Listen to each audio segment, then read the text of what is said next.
old way of breaking a horse into fear and control. None of these horses are trained that way, or if they were, they're retrained. So we will start all over again. You have to be able to be an Indigenous person first and be an Indigenous journalist second. The story is happening silently within the youth. No, he will not bite you. He loves you. See, look, he nuzzles. Oh. It's a feeling you can't explain, but you can see it. You can see it in these kids. I can see it on their faces. See, look, pet him. Pet him. You can pet him. Yeah, pet him. There is these very basic things that we think are primitive that are actually the guide to survival on this planet. Yo, he can tell you're the baby. That's true. This is true. Yeah. Pretty big, huh? Yeah. Hello. Really? As your grandma, as your auntie, I'm related to all of you in some way. I'm not just here to be here. I'm here for a purpose. Welcome to Elders, Season 3 of Gray Area. I'm Julie Reynolds. This season, we're hearing from elder survivors of systemic injustice and historical trauma. They're showing newer generations what they've learned about how to address and prevent those kinds of harm. Our first episode for this season is titled Uncle John, and it's part of the multimedia project Healing the Children of Horse Nations. We would get together and we'd smudge and then Can someone get that bumblebee on that? we made a friend. They are shaping the new visions for the future. The transformation, it's happening. So we will start all over again sometimes with a horse. With a horse that doesn't trust people, humans. We'll start all over from the ground, establishing this trust. Sometimes it takes time. When these youth see themselves, hopefully they remember their sacredness. This story began as a collaboration with my colleague, Nancy Spears. She's been interviewing Native American social worker Dr. John Spence ever since they met at a conference in Reno last year. Nancy's writing a story about his work for the Imprint, a nonprofit news site that focuses on child welfare, where I'm also an associate editor. Our subject, John, is developing a horse therapy program for Indigenous youth here at a ranch in Beaverton, Oregon. The kids are sent here for 90 days as part of their treatment by a Portland-based nonprofit called NARA, the Native American Rehabilitation Association. John has worked with NARA since his earliest guerrilla social work days, but we'll get to that later. See, they're attracted to your story. That's what happens. They hear your story and they want to be around you. So they hear my story right away, or I tell them, I'm 82, I'm from the Fort Belknap Reservation. I rodeoed for 14 years. I'm sober for 40 years. If they just hear that a little bit, a lot of these guys right away they want to kind of hang out with you. Here's our co-reporter, Nancy. Oftentimes, if you're around Indigenous communities and you hear someone introducing themselves and where they come from, the first thing they're going to say is where their tribe is now. And then the second story they're going to tell you is where that tribe came from. So, for example, when I'm introducing myself, I say, I am an enrolled member of Cherokee Nation of Oklahoma. My family line comes from the Overhill Band of Cherokee, which no longer is in existence, and we originated from the Smoky Mountains in Tennessee. We're joined in this reporting project by documentary photographer Josue Rivas.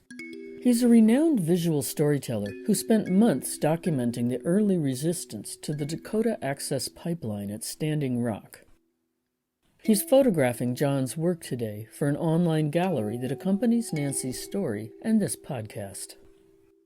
I grew up in Guanajuato and in Mexico City, and then also grew up in the LA area when we migrated here. As we migrated, as we went up north, you start realizing this diaspora of indigenous peoples that, not by choice, but sometimes out of necessity, have to migrate to another part of their continent. So for me, when I came here, the indigeneity was so interesting because it was something that I knew, but it was like a different version of it. John Spence is a slim man with a straight back, an energetic stride, and a gentle demeanor. I'm kind of surprised. He's in his early 80s, but he seems much younger. The horse stuff came in. Hell, I was a little over 20 years sober. I started dreaming about horses. And right away then started volunteering. A few months and we started getting grants and conferences. So I've been doing this since then, part-time. The ranch is run by a nonprofit called Forward Stride, a local hub for the movement known as equine-assisted psychotherapy. John has been leading these programs for the past 12 years. We gather in a gravel parking lot surrounded by huge stables and arenas, the whine of small aircraft occasionally drowning our chatter. A white van pulls up and a dozen gangly teenage boys emerge. They cling to their earbuds and hoodies for a few more moments of privacy. They're all indigenous youth up to age 16. Today the group is all boys, and later this week it'll be an all-girls group. They're here because they've had substance use issues, and I'm stunned that one of them is only 10. Today they'll practice caring for and riding horses, learning about their different breeds, markings, and temperaments. But more importantly, they'll get a taste of how the healing presence of horses can support them in overcoming trauma and addiction. These boys here, I love it because I know that they've been taught to be macho, that they've been raised with a lot of dishonesty.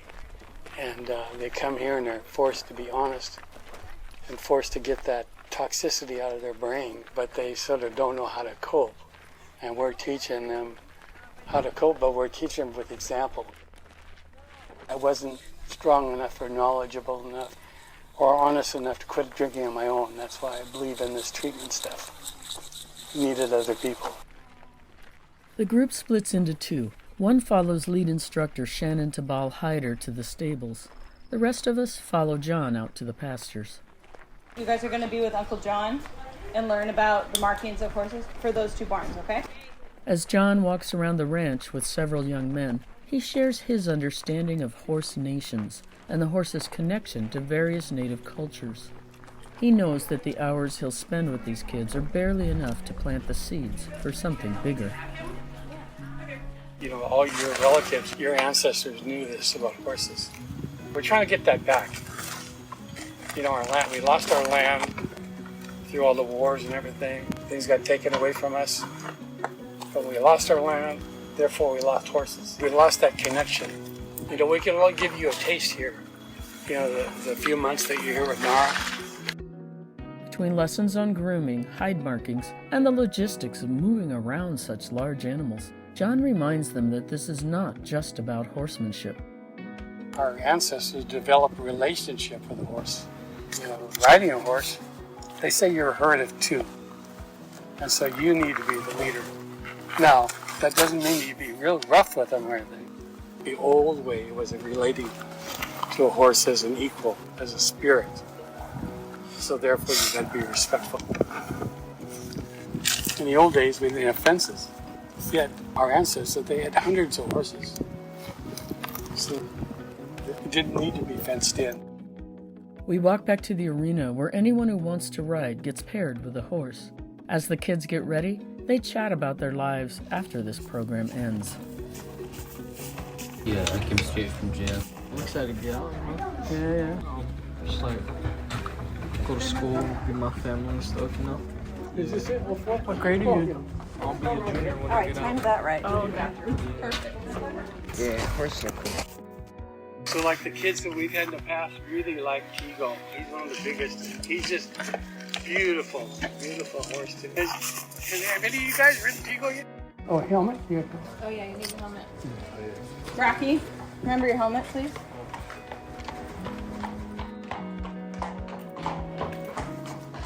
John's mission is to help the 9 tribes across Oregon develop their own horse therapy programs, so the kids in today's activities can continue this path when they return home.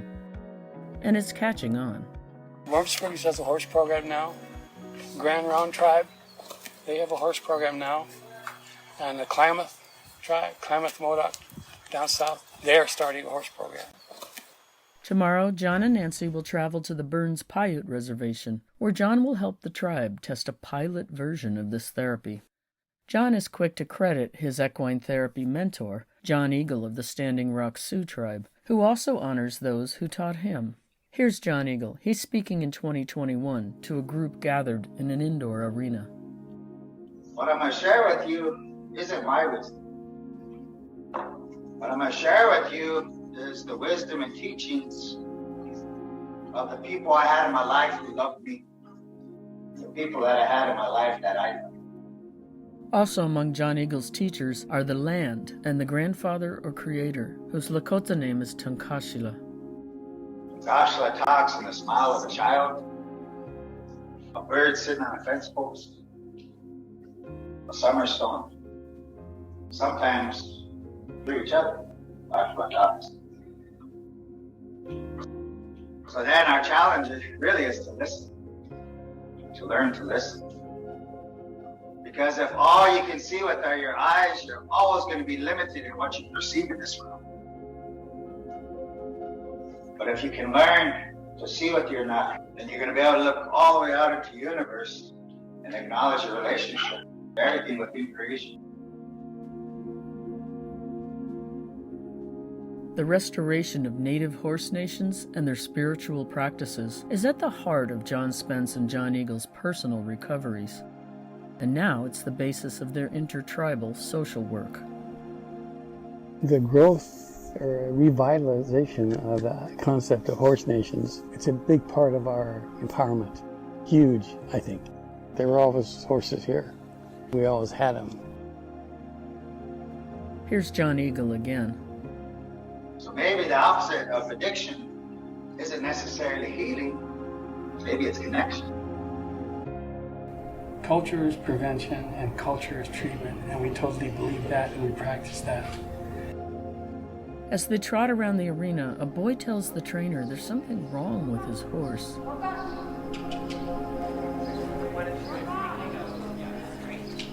I think he's tired or something. I'm just sick of it. He's what? He's just sick of it. It's the heat. In the mud. It gets kind of muggy. He gently walks the animal away from the group as a wave of sympathy and concern sweeps across the barn.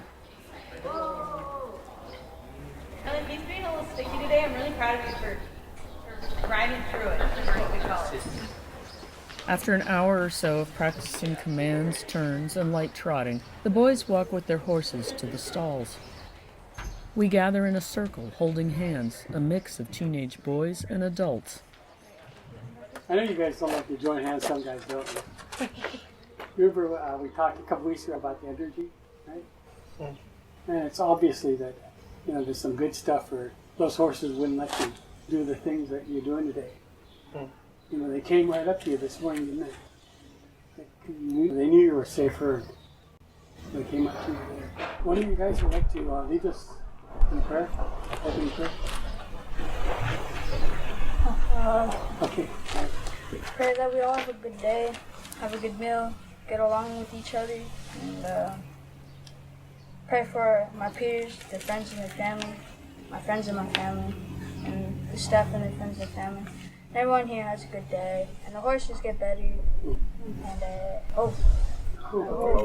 Thank you. We appreciate that. John asks everyone to rate their day from 1 to 10, how we started in the morning and how we feel now. We're all feeling better than when we got here. A 4. And believe it or not, an 8. Kind of sad that Wayne don't feel good. Hopefully he gets better. So does his girlfriend. They're both my best friends. I started at a 5, and then at like an 8. I'm a 637 out of 12. One thing I liked about today, I liked being in existence.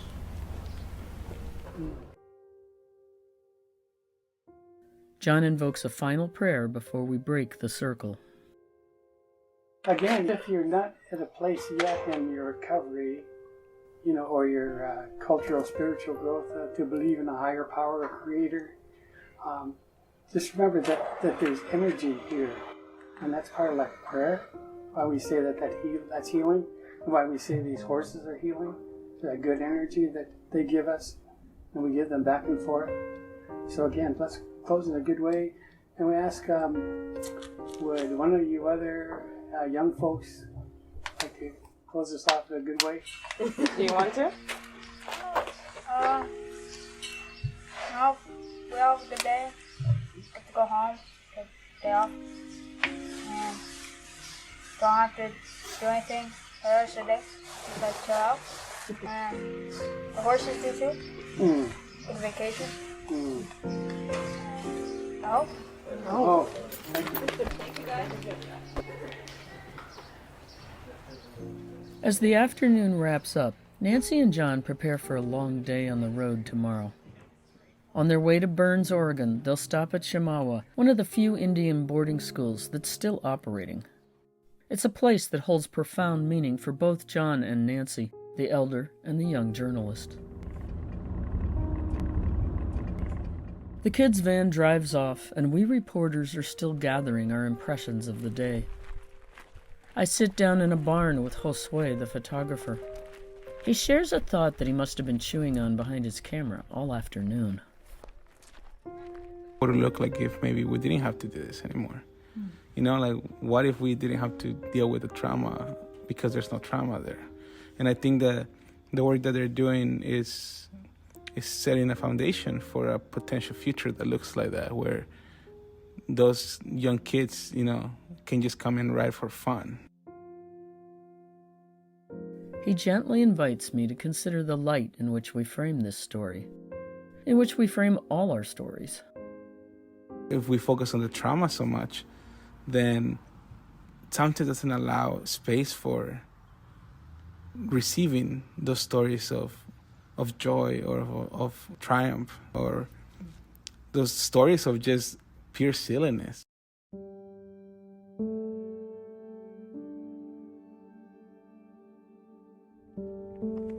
So how are you feeling about today? I'm a little bit anxious. I mean, it's good. I'm really, number one, really honored. You know, it's like my anxiety, hoping everything goes all right. You know. John and Nancy are on their 12-hour road trip to Burns. On the way, they'll stop at Chemawa Boarding School in Salem.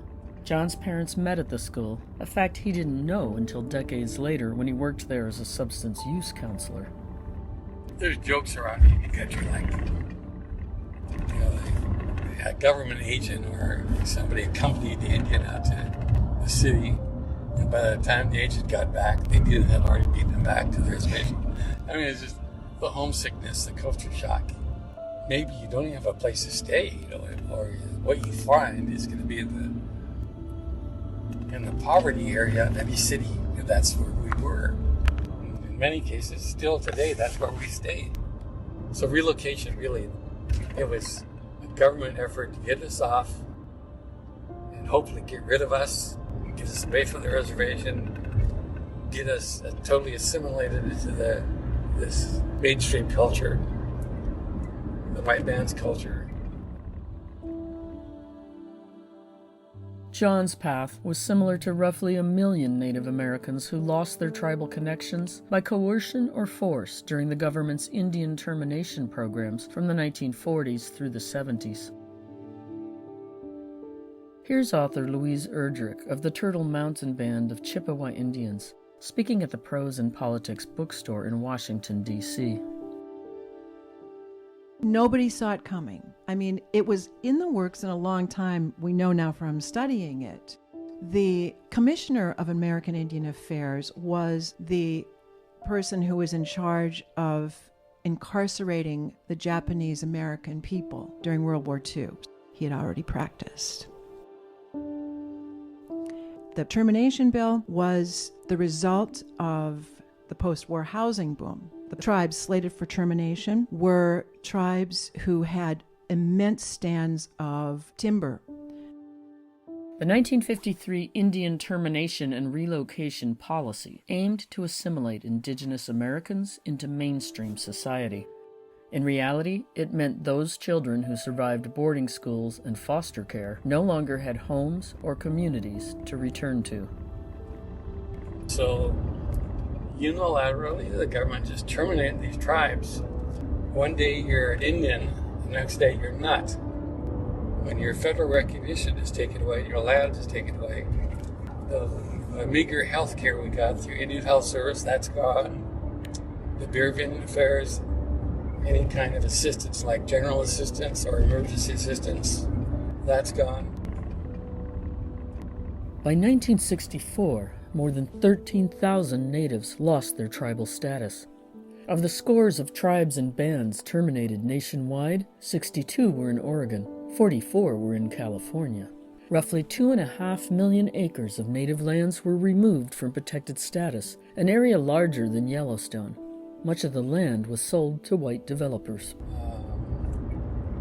And in the eyes of the government, you're no longer an Indian.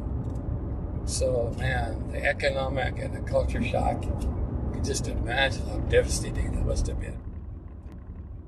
Louise Erdrich's Pulitzer Prize-winning novel, The Night Watchman, centers around the fight to keep native lands in the face of this policy.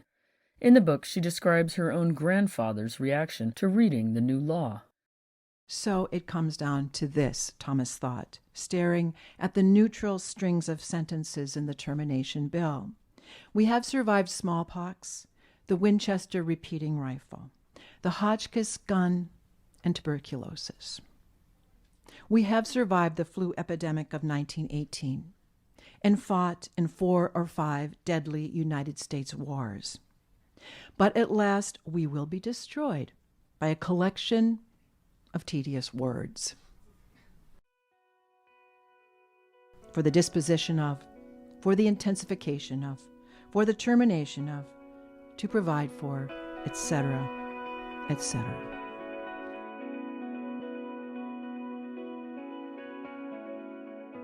John and Nancy have arrived at Chemawa Boarding School, where John worked as a counselor from 1988 to 1995. Oh gosh, we gotta go over here and then here. We're supposed to go that way. Okay, well, we'll go up around. They're going to visit the school's cemetery, where Native children have been buried since the 1870s. Nancy didn't record this part of their journey, but she later wrote down her impressions. It's so overgrown, the names of the dead are barely legible through the moss and crabgrass snaking its way across the gravestones. The rusting entrance gate is chained and padlocked, an arched entryway now closed. Its sign proclaims 1886 Chemawa Cemetery, and a Christian cross divides those two words. On the gate is a single piece of wood with a baby's photo glued to it, tethered onto the chain links by thin rope. John told me he considers himself a sort of product of the school, given his parents had met there, and generations before them and his family had been forced to attend other schools. Like my grandmother raised us, was fearful to teach us our language, so she didn't. Only when she was drinking with her friends, she would speak fluent Gros Ventre. And my grandpa, he would teach us much Lakota. And we just pick up a few words because whatever happened to them, boarding school, or the racial prejudice towards Indians. His grandmother, who raised him after his mother tragically died when he was 3 years old, had also attended a Catholic boarding school in Hays, Montana. As a child, John's grandmother had run away from the school so many times that the agency authorities gave up trying to bring her back. Sent our mother to way over here to Chemawa boarding school. That's like 800 miles away. We couldn't all understand why she would send our mother to a boarding school after what happened to her, or why she would send us to the Catholic Church. But yeah, it's just that oppression and brainwashing.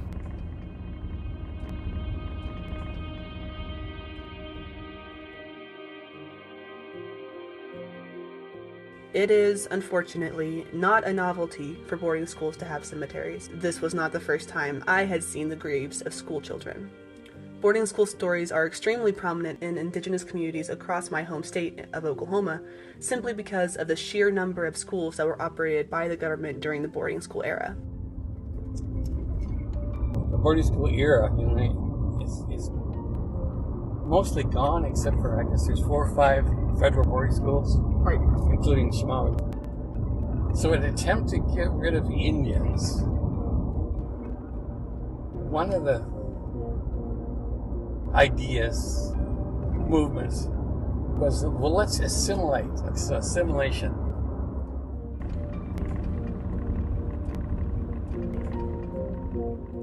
Chemawa Indian School is over 125 years old and is the oldest continuously operated boarding school for Native American students in the United States. In many cases across the country, relatives weren't even notified their children had passed. Vast improvements have been made to the school since John stopped working there in 1995. Children are encouraged to be connected to and learn their language and tribal customs.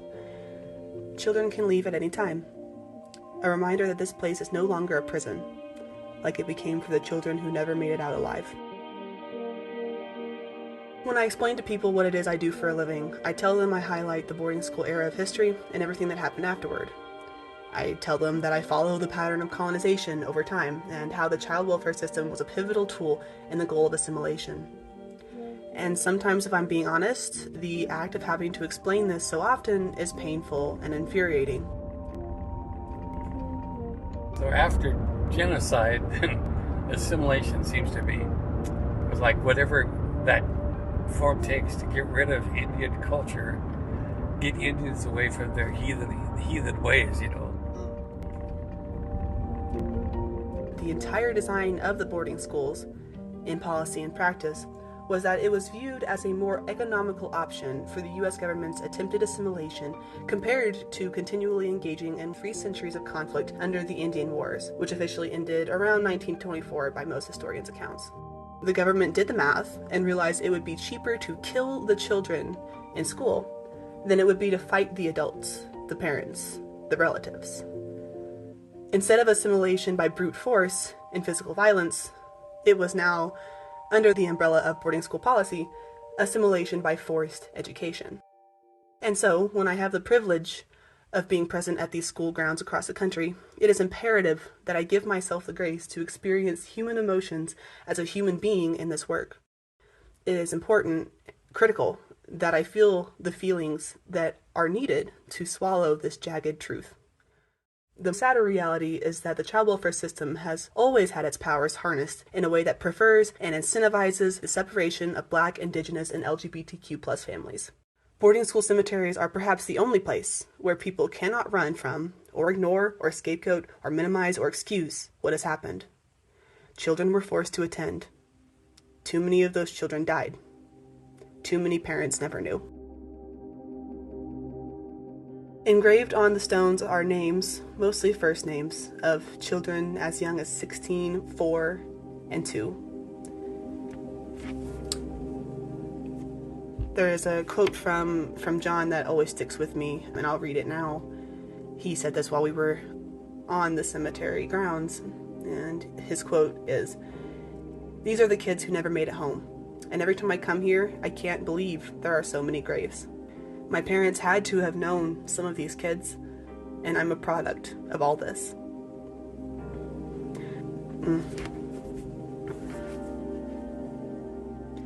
My role in this podcast is not to give some profound wisdom on how we can move past this history, because not only do I not know how to do that, but that isn't my wisdom to bestow. I will not speak for the elders who, unlike myself, actually lived through this forced assimilation. But I will speak for myself when I say that I will always pray with those elders when they ask me to, and I will always ask to pray with them when I feel the time is appropriate. My job is to center their stories and make sure this history and these children's casualties are remembered. My job is to acknowledge that false neutrality is essentially propaganda. It is not to be objective neutral about my opinions on this history. I am not obligated to anyone to grin and bear this burden alone, nor obligated to keep an unbiased distance from the policies that have inflicted generations of trauma on countless families, including my own. And so, I must acknowledge my feelings about these cemetery visits for what they are, a recurring act of angry grieving. My job is to stay angry on behalf of those children, on behalf of all the children whose names I've seen in various cemeteries. I stay angry for them and for their families, because behind every name on every headstone are the descendants who live on. These names that haunt my dreams are the legacy they will leave.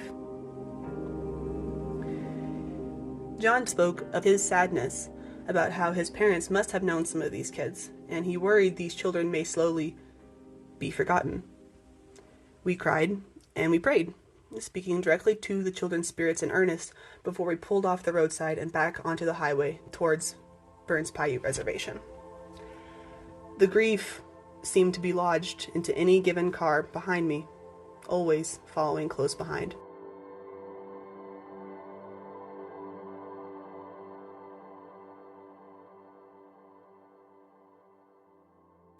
Though he was born in the remote Fort Belknap Reservation in Montana, John spent much of his youth in Seattle and its surrounding cities. Before settling in Oregon, he too would become part of the country's urban native population. His many jobs were as varied as the locations he lived in, roaming between California and the Pacific Northwest. College, ocean lifeguarding, surfing, the Marine Corps, rugby and rodeo. But the government's urbanization policies also unintentionally led to new solidarity across tribes and cultural groups. In tandem with the growing civil rights movement, city life meant connecting with indigenous people from other tribes. One of many enduring connections born of that era is John's close friendship with Jim St. Martin. My formal name is James. Most people call me Jim. I'm 77 years old. I'm a Wadata Paiute from Burns, Oregon, and I'm the director of the Nemi Natemazai Nobi, which is the Helping House or Social Services Department. Like John, Jim earned a master's degree in social work. For Jim, the job was intensely personal. He grew up in the foster care system, where he lost all connection to his community. When Jim was just an infant and his brother was 3, the Bureau of Indian Affairs came to their reservation and placed them in an orphanage in Warm Springs, Oregon. And I was there till June of the following year. And my brother was adopted before, and then the family that adopted him came and adopted me. There was no CPS investigation, no 911 call, no hotline, no hearing, no lawyers, no judge. Were they a Native family? No. The Bureau and religious groups place kids in non-Native families intentionally to break down the culture and to destroy that whole Indian thing and get the Indians off the reservation. So, So y'all moved off res? Well, yeah, so where they could dissolve the reservation and give it to the white people. As a young adult, Jim moved to San Francisco, where he joined the Bay Area's Native American civil rights movement, a movement that inspired John and many others. I got the opportunity to run a small arts program for the San Francisco Art Commission in the Native community. Jim's friend Richard Oakes became well known as a leader of the Indians of All Tribes movement in the 1969 occupation of Alcatraz Island. Here, Oakes is presenting a proclamation to San Francisco officials. We, the Native Americans, reclaim this land known as Alcatraz Island in the name of all American Indians by right of discovery. We wish to be fair and honorable in our dealings with the Caucasian inhabitants of this land, and hereby offer the following treaty. We will purchase said Alcatraz Island for $24 in glass beads and red cloth, a precedent set by the white man's purchase of a similar island about 300 years ago. We will give to the inhabitants of this island a portion of that land for their own, to be held in trust by the American Indian government, for as long as the sun shall rise and the rivers go down to the sea, to be administered by the Bureau of Caucasian Affairs. In the name of all Indians, therefore, we reclaim this land for our Indian nation. Signed, Indians of All Tribes, November 1969, San Francisco, California. Another rising leader and friend of Jim's was Wilma Mankiller. Like our colleague Nancy, her ancestors had been forced from Tennessee to Oklahoma in the 1820s on the infamous Trail of Tears. Mankiller described her family's move under the relocation program from Oklahoma to San Francisco as her own little Trail of Tears. She was 11 years old. She later became the first female principal chief of the Cherokee Nation. Here she's interviewed at the University of Washington. I made a conscious decision to leave my home and get involved. The group called itself the Indians of All Tribes, and there were meetings and discussions, and there's always children meetings and discussions. Yeah, that's right, lots of meetings and lots of discussions. and sometimes ceremonies and sometimes dancing and sometimes arguing, and it was just a wonderful experience. But I think more than anything, it was like coming home, and I felt that I was where I should be, and I felt a very strong sense of purpose. And she was always going off to some political rally or meeting with people doing planning and stuff like that. And she'd come over and say, hey, I got to have a place for my boys. Can you? Yeah, bring them in. So I changed a lot of diapers in the movement. That was my big contribution. The 18-month-long Alcatraz occupation is credited with ending the government's Indian termination policies. It led Congress to pass the Indian Self-Determination and Education Assistance Act of 1975. It helped prompt congressional hearings that culminated in the Indian Child Welfare Act of 1978, ICWA, which finally set limits on the government's ability to separate indigenous children from families and tribes. When we would go to conference, my partner and I, Estella Namahoe, she would stand up and when they were talking about ICWA, and she says, I want you to know that, and then she'd make me stand up and said, we are two statistical reasons that ICWA came about. We were ICWA's children, and we both fought for the same cause to get kids back in homes. And so child welfare became more of a focal point for me. When John and Jim first met in the Pacific Northwest after the Alcatraz occupation, each felt emboldened as social workers and activists to raise the profile of their cause. John, if it hadn't have been for him, I wouldn't have finished my master's. He said, you know, I'm in charge of this Native MSW program at Portland State. You want to come up? And he took me down to his studio apartment. He picked up a rock and he says, there's my key. If you ever need a place to stay. And so I'd get there Sunday night, go look for the key. The key was always gone. I'd look inside and there'd be half a dozen Indians on beds and on the floor. And so we've been friends ever since that time. John took inspiration from the success of the Bay Area movements and went on to practice what he calls guerrilla social work. They had street teams that took over abandoned houses to use as treatment centers. This group, according to John, evolved into today's NARA. We were occupying houses because it was the early days of treatment and there wasn't enough treatment. We just took over things and, oh God, taking over Alcatraz and taking over the Bureau of Indian Affairs office. We did that stuff around here, taking over Fort Lawton in Seattle. And the thing is, they all worked, but the government will never admit that. They don't want to admit that you break the law and doing something good. So that's why we call it guerrilla social work. It's like we did things that you aren't taught to do in social work school. John and Jim were trained to work within the systems that harmed them and their people for centuries. But they indigenized the work for the communities they served. And as elders, their collaboration continues.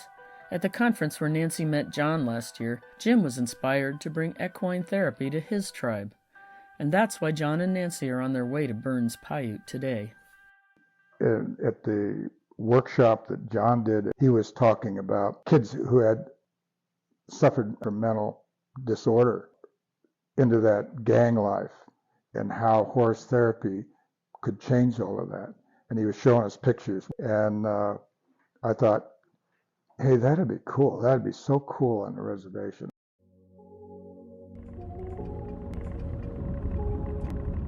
The two have been traveling most of the day, but they're getting close to their final destination, the Burns Paiute Reservation in the arid eastern Oregon plains. The other 4 tribes in Oregon that were restored, they're all doing really well now.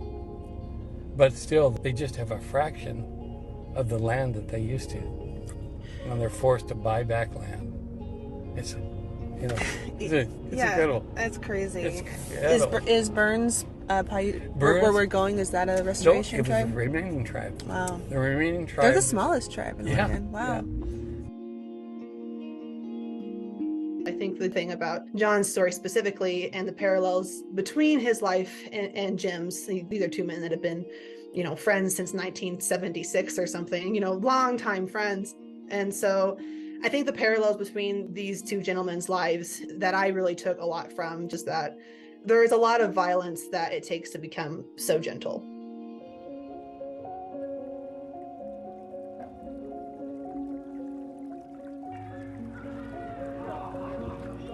The Burns Paiute Reservation is bursting with life. Kids laugh and play along the banks of the Sylvies River. Adults are setting up activities for a summer youth prevention camp, open to 5th through 12th graders and the community at large. Elder Beulah Morgan greets the 24 young people attending before John and Jim introduce their horse therapy program. Good morning. How are you? My name is Beulah from the Duck Valley Reservation, Unuhu as they call it. It's good that this training is going on, because when you're close to horses, it just does something to your heart. The horse becomes your best friend. You learn how to treat it good, it's going to treat you good back. You can even talk to it. Practice your Paiute on them. Good therapy, being near a horse. And I'm just telling you that from what I've experienced. I just want the very best for you kids. You all come from all of my relatives standing here. Beulah is a Paiute language instructor for the Shoshone Paiute tribes of the Duck Valley Indian Reservation. You see me somewhere, you want to learn some Paiute words, come to me. Ask me, and I will teach you. I will teach you more than that. I will teach you visions. I will teach you dreams, because that's what I've been gifted with. It does my heart good. Some scholars estimate that only 300 to 400 people speak Northern Paiute dialects today, and it's considered critically endangered. And I have no one to pass it on to. We can't be a lost tribe without no language. Learn the language. Take time. It doesn't take that long. Maybe 5 minutes out of your day, whatever. And it's sad to see that we are at the age where we're at where we can't even speak it. You know? It's very sad. So put your heart and mind into it. And maybe one day you'll think, oh, okay, that's what this lady was talking about. Okay, I'm going to go ahead and pray in Paiute. And it's good that you young people learn your language, so we don't have to translate it twice. It's something good to have and be able to teach your own children one day and your grandchildren's. Beulah wanted us to include this recording of her so that more people will hear and appreciate the Paiute language. So I'll go ahead and pray right now. Nina, yetavino, ni bunish, eshibishako ni shutuhai, no komutiri gazikuruaki yomani punide, yesh mananana puruaki duwao, yesh nimi duwao, mumoto pio mani punidu nimi duwao shutuhai bishaki yetavino, ni tika kwaito, ni hibi kwaito, no what's ni mamani punani bi no vito, bishako ni shutuhai. No como nana puama vija como jote hai ono mo vija te to ma shemu ke shemu mo shua kwai ko vija ko mo de ni chue ke ma so pigi do wa vija ko shote hai kai na hi bid mo de ni chue pana ye she kai na hi bid to wa kai uniku ni mi mo ru su kwai ya ta ve no vija ko ke ri puru to wa vija ko shote hai Yo ni mani punin. No koso. No kos ni nanima. Yata vino ruo jako te hai. Uniku ni mi yata vino ne kwai. Uniku niri yata vino ne kwai e umuru. Mao cheshi moasho. Amen. I know. Okay, then we want to start out with a lot of you know each other, but just to check it out here first, if you'll go around the circle and say your name Introduce myself, John. And I know there's going to be smiles.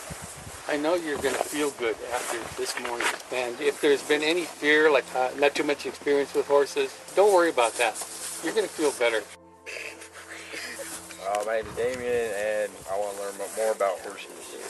I'm Kimura, and I'm just excited to be here. My name's Keon, and I don't know. Something different. I'm Des. I thought you were going to say something Reds. And I'm really looking forward to see how you guys enjoy this, because we went up to North Dakota not too long ago, and it was something different. It's different than going and talking to a therapist or something. Just you're feeling with them, and they catch your vibes, and they have your feeling. So I'm feeling pretty hopeful you guys will catch on to something. Pay attention. I'm Jim, and we have some papers taped to the corral. Those are Paiute words. Puku is a horse. There are other words there that relate to horses and bridles and ropes and all of that. So if you would, please take a look at them. You can pet him. Yeah, pet him. A long neck? Yeah. No, he will not bite you. He loves you. See, look, he nuzzles. How does he know I'm the baby? Yo, he can tell you're the baby. That's true. This is true. Yeah. Whoa. He's pretty big, huh? Yeah. Then can go with the belly.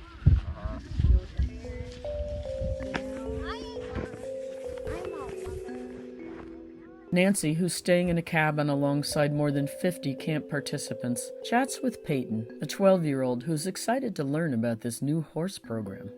When do you get to visit with horses? There's some outside of the res I like to go see. Me and my cousin went down there one time. Had no clue about, well, there was a horse, we knew about it. But we didn't know if it was broke or anything. We got on it. I mean, we were fine. We didn't get bucked off or anything, but it was still fun. that was fun. You barebacked it? Yep. No idea whose horse is favorite.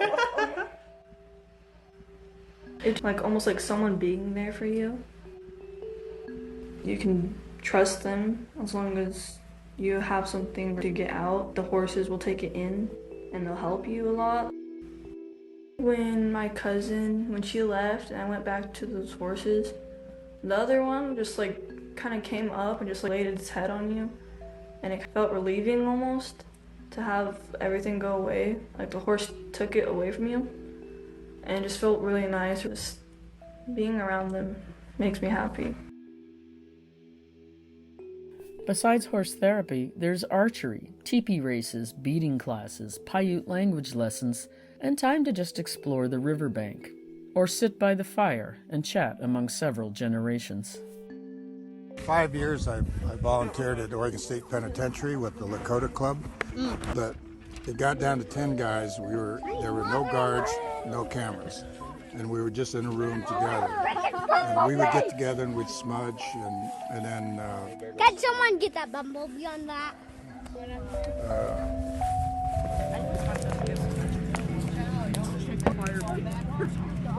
have to be careful.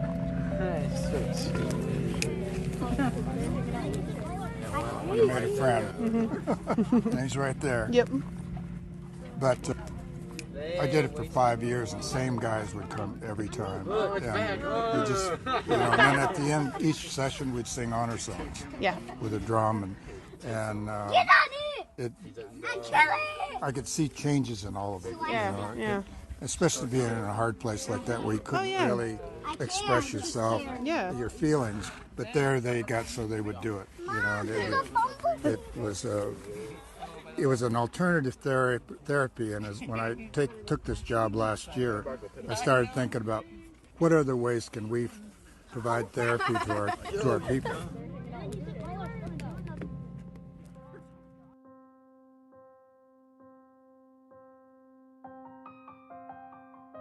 This is just the beginning of the story. One day, hopefully, we'll come back and just document an indigenous joy story instead of indigenous pain. The transformation, it's happening. when these youth see themselves, even through this story, they'll hopefully remember something, and they'll remember their sacredness.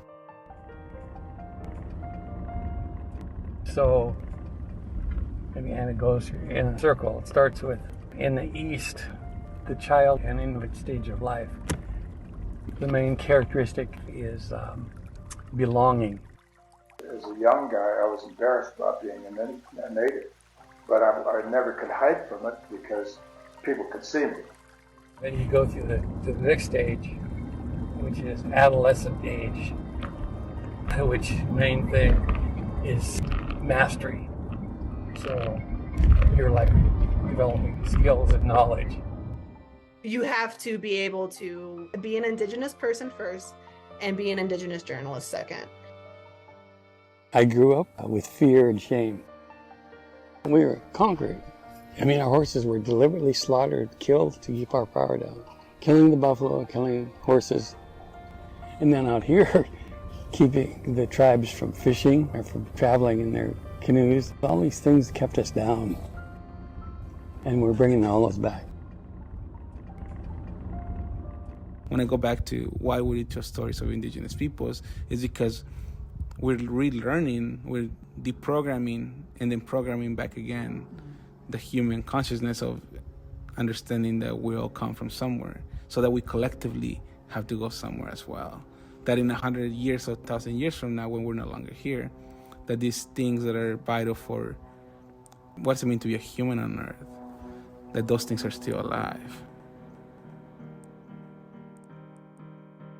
For Indigenous people, it is impossible to mention pride in where you came from without mentioning the shame about what was stolen from us. It's impossible to mention where you ended up without mentioning the displacement. The question that I'm haunted by is just, what if we never had to return? What if there was nothing to return to because we were already all here and nothing had to change? And so while I think it's amazing, and I'm very proud, and I feel very privileged and honored to be able to include these folks' perspective in my story, I'm still left with the question of, well, what if we didn't need to recover from that? What if that never needed to happen? And what would that look like? It's a feeling you can't explain, but you can see it. You can see it in these kids. I can see it on their faces. I was always the brown kid in a white suit. Now I'm a brown guy surrounded by brown people, and they're all related to me. So I'm where I'm supposed to be. And they say the next stage of life is adult, and that main characteristic is interdependence. I think that we're entering a moment that indigeneity and indigenous values and ways of life are gonna be vital for the survival of society. How do we come back and envision something that will work for the future? And I think that indigenous knowledge is at the root of that. They say that last stage is elder, and they say the most important characteristic there is generosity, how elders share their knowledge. As your grandma, as your auntie, I'm related to all of you in some way. And you are all our children, our grandchildren, my grandchildren. So if you look at it that way, it has a different meaning. I'm not just here to be here. I'm here for a purpose. When I got involved with the tribe, as far as ICWA goes, we had 27 kids in the system. Now we're down to 3, so we've got 3 now, and we got the mother in treatment with the plan to place those kids with the mother. And we'll have ground zero. We won't have any kids in the system. And how long of a timeline did it take for that to happen? 3 years. 3 years? Yeah. Just 3 years? Yeah. As we were getting ready to release this podcast, we learned that the tribe accomplished this goal. There are now no Burns Paiute children in the child welfare system. There is a path forward when you involve and listen and almost embrace indigeneity for all people throughout the planet. We don't realize how much we need indigenous knowledge until It's us that have to survive. We didn't have any of that when I was a kid. So horse racing, it's part of all that. It's part of that Indian pride and identity blossoming, just blossoming. As the day draws to a close, John again has the group circle up to rate their experiences and say a final prayer together. Definitely a 10. I would say an 8 because I didn't ride. Okay, that's right. How about you, Jim? Oh, it's always a 10. Oh, I'll go with a 10 too, man. What a beautiful day. And 6,000. Huh? So higher than 10? Nice, thank you. Mine was 48,000. Mine was in front of the Definitely a 12 out of 10. All right, thank you. 12 out of 10. Mine, infinity. You can't even explain it. Yeah. We'll close up with a prayer again. You know, in Indian country we do it with a circle and a prayer. Would any of you kids volunteer to do the prayer? You guys feel like it? What kind of prayer is it? Just any kind of prayer to give thanks for the day. Would you like to do that? Okay, good. Thank you. Oh Lord, today we join and we are thankful for this day and we are happy to be here. Thank you for letting me ride these spirit horses and having a nice day, clear, fun, happiness, and thank you. And then an eagle soars above the circle. Thank you for... Oh, look at that. We're getting rewarded, guys. Good spirits here. No, that's actually really flying over us right now. After we just Look at that. Look at that. There's some good power there. Right there, Mom. Yeah, you special. You just appeared a body. You're not special. You're built different. Look at you guys brought down the power. Great. Okay, and the last thing is everybody shake hands. Bringing those horses out here. This episode of Elders was co-produced by Nancy Marie Spears, Mara J. Reynolds, and me. It was co-published by the Imprint and Voices of Monterey Bay as part of the Imprint's multimedia project titled Healing the Children of Horse Nations. To hear Beulah Morgan read her translation of her Paiute prayer into English, please stay tuned till the end. The music you heard is by Ketsa, Circus Marcus, Blue Sky Moon, Martin Shellikins, Daniel Birch, and Crowander. Please see our detailed show notes at grayareapodcast.com, and that's gray with an A. You'll learn more about our soundtrack, references, and get links to the full videos of John Eagle, Louise Erdrich, and Wilma Mankiller. You can also learn where to find John Spence's autobiography and how you can support some of the programs mentioned. We'll also have links to the Imprint, where you can read Nancy Marie Spears' reporting for this project and view a photo gallery by Josue Rivas. For Gray Area, I'm Julie Reynolds, and this is Season 3, Elders.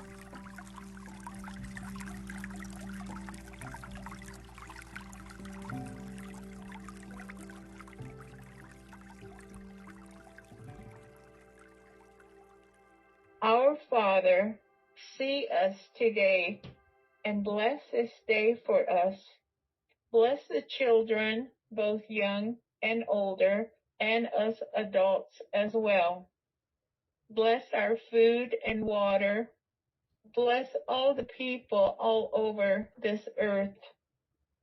Bless the parents so that the children will be raised in a most nurturing way with no alcohol.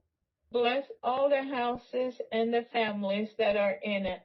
Bless the children's minds and bless our land, our relatives near and far. We just ask that you give us a good blessing today, and this is what I ask for them. Amen.